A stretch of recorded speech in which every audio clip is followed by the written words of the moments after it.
So I just finished editing this whole Malika Andrew videos thing, and it kind of sucks. I'm not gonna lie. So I'm gonna do some more chops. I'm gonna do some more doctor into it. I apologize for it coming out. So I have calluses. This is coming out so trash and stuff. Better content to come soon. I love you guys. I apologize for this mid video, but thank you. All right, so there's been this huge documentary that came out on Malika Andrews, and there's a lot of backlash going against her. There's a lot of think pieces out. People going crazy on Twitter. Let's talk about it. So a little background for Malika. She had, I don't know, I kind of want to be sensitive about this, even though I don't really care. I guess, a troubled upbringing, I guess you could say. She went to a therapeutic boarding school, which I never heard of until I, did my research on this girl. And a therapeutic boarding school is basically like a school for, young kids who struggle with their mental health, and it gives them, like a safer place to be, more outlets for repairing and establishing better mental health practices, etc., etc. Gets older, she starts doing sports coverage in college, and then she eventually gets into the NBA and rises in the media there. She overthrows one of the lead analysts, Rachel Nichols, after this little audio leak comes out, basically of Rachel being pissed that Malika is there now, and like basically insinuating that she's a diversity hire and she's getting all of these positions and opportunities because she's black, basically. After the whole Rachel debacle and everything, she's almost like a sweetheart to the NBA. Like, people love her, people are happy to see her face. She looks good, what I'm saying? So, she's fairly liked.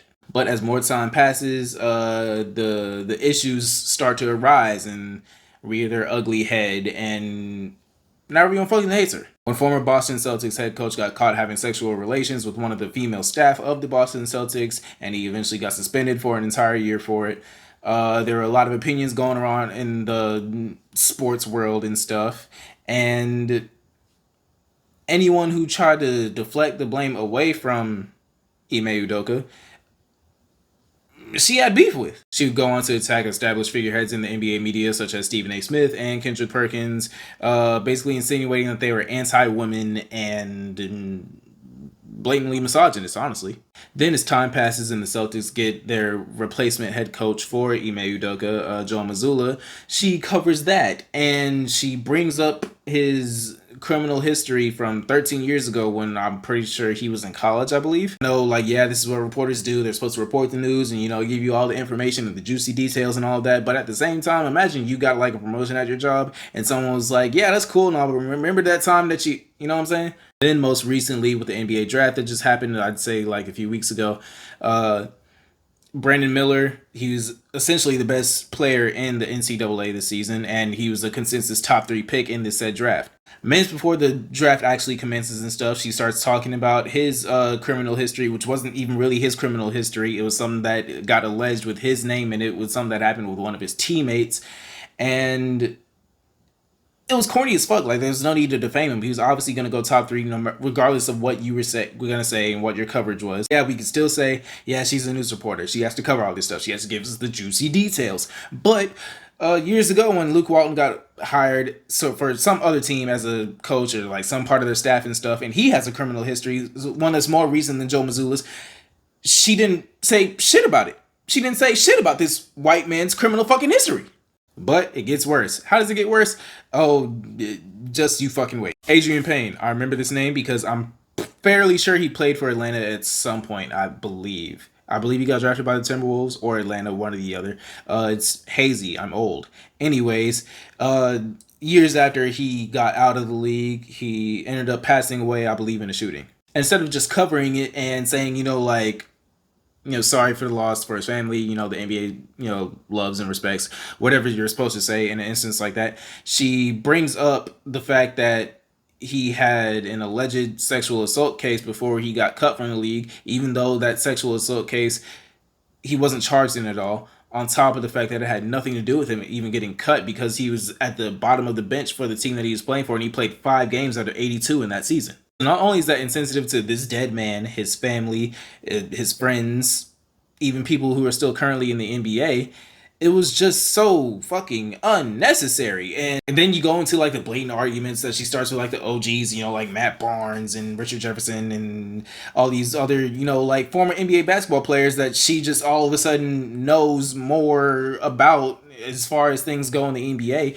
Granted, I'm not one of those people that are like, oh, you know, like if you don't hoop, you don't know what the fuck you're talking about. Like I don't think like every NBA basketball player just knows everything about the NBA, and other people can have like other opinions and stuff. But like she just be ego tripping on there and just like dick sucking for no fucking reason, and it's like corny and it's like really not that enjoyable to watch on a day-to-day basis. It's even worse with the recently fired Jalen Rose, who she accused on air of like touching her inappropriately when he just fucking didn't. And no, this isn't like my manly like gaslighting, like whatever the fuck that y'all think that I might be doing. She said, "Get your fingers out of my armpit," and like this man is like a 6'4" ex NBA basketball player. If any of his big ass fingers got into her fucking armpit, we would have seen that shit, but it wasn't there. But nonetheless, during this NBA offseason, ESPN cut roughly, I believe, like 20 people off of their sports coverage roster, and Jalen Rose was one of those people, and Malika Andrews sadly was not. I guess what people are saying is like the main issue here that people are really torn between. Is it her doing all of this shit, or is it ESPN pushing her into all this ignorant shit that she's doing? Because naturally, you know, with productions like this and like big Hollywood-esque kind of things, these people are reading off of the teleprompter and stuff. And you know, they have people in their ears telling them, you know, like wrap it up or say this instead, or you know, things along those lines. And I'm here to say, whether this is her doing or the slimy, greasy people at ESPN, doesn't matter. Because even outside of her, there's a lot of horrible takes and horrible coverage that comes from, you know, other analysts who still have a job with ESPN, like Stephen A. Smith and all that like shucking and jiving coonery that he was doing and like spewing all that hate towards Kyrie and having all that bad stuff to say about him until Kyrie actually, you know, went out and stood up for himself. Even worse, the xenophobic rhetoric that Kendrick Perkins was spitting about Nikola Jokic, saying that basically that people were trying to give him the MVP because he is white. Imagine that. White privilege in a predominantly black sport. But the real issue, why I'm so upset, Malika Andrews is fine as hell. Honey, see you looking at me, ready to go in. You sexy. Oh my god. Google it. And now you're like, oh, Superfly, where the fuck you going with this? Give me a second, all right? You're gonna see what I'm seeing. Probably not. I don't give a fuck. Malika Andrews, for the wrong reasons, is one of the hottest female names in sports right now. And honestly, the second person that comes to mind as far as that demographic is fucking Larsa Pippen. And newsflash, Larsa Pippen ain't shit either. I just saw this headline where she was saying that she was traumatized off of the fact that Michael Jordan didn't approve that she was dating his son. Duh, bitch, what you expect? I don't like calling women bitches. I apologize. But here's my two solutions to the Malika Andrews thing. One, we use our social media canceling powers that everybody thinks that they have, and we pack her up out of ESPN somehow, some way. We make a petition, riot, whatever y'all niggas be doing when y'all don't like something. Or two, somebody saves her. Because allegedly she, you know, like obviously there's all this stuff, all this evidence piled up on her, you know, that basically insinuates that she hates black men. And based off of some of the sources that I've looked at, she currently is dating a young Caucasian man, which surprisingly isn't problematic because, like, God forbid there's like a black man in sports coverage who like was saying all these bad things about black females. Y'all wouldn't let him last a year. But this is not the video for that. I'm not here to spew that rhetoric. I'm not here to piss more black women off with all the things that I say. Let me continue. I'm saying maybe, just maybe, we get rid of this young Caucasian man that she's with, and we insert a young, respectable, handsome black man like myself, all right? I'm sure this won't be an easy task, but I'm willing to make that sacrifice and wifing Malika Andrews up. And if you're a fan of the channel, you're probably like, oh, didn't you just shoot your shot at Keke Palmer a couple days ago? Get off my dick. You miss every shot you don't take, and Keke has not responded yet. So, Malika, what's up?